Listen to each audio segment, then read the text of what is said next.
Today's oracle pull is from the Deep, Dark, and Dangerous Oracle by Stacy DeMarco. We have Cerberus. Develop strong and healthy boundaries. You should respect the boundaries of others. Not all places or people are for you and should be available to you. Exercise and expect loyalty.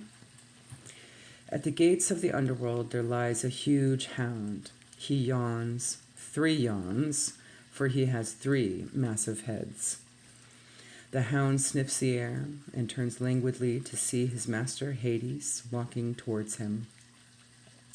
The hound rises and stretches and happily rubs each of his 3 heads on his beloved master's body.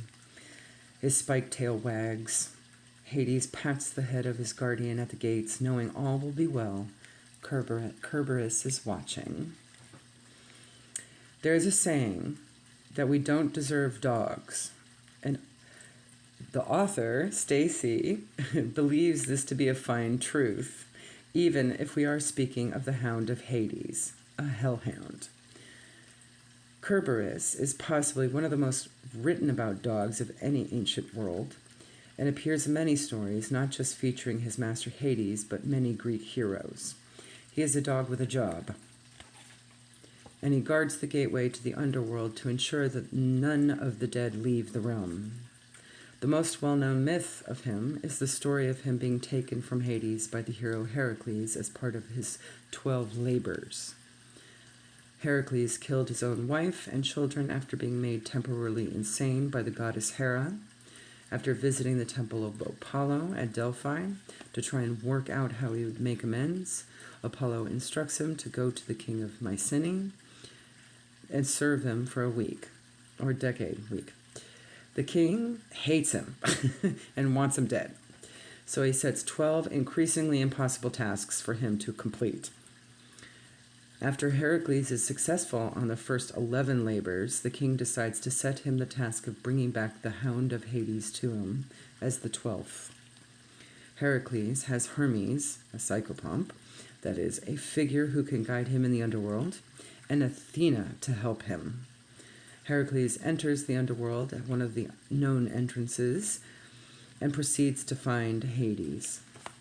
In the earliest myth, Hades and Heracles fight for Cerberus. It is said that Heracles shoots an arrow and wounds Hades and subdues the hound with chains, dragging him to the surface.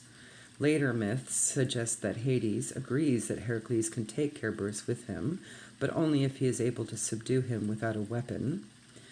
Heracles wraps his lion skin around the dogs to hold him, and then grabs him by each of his heads and squeezes until he submits.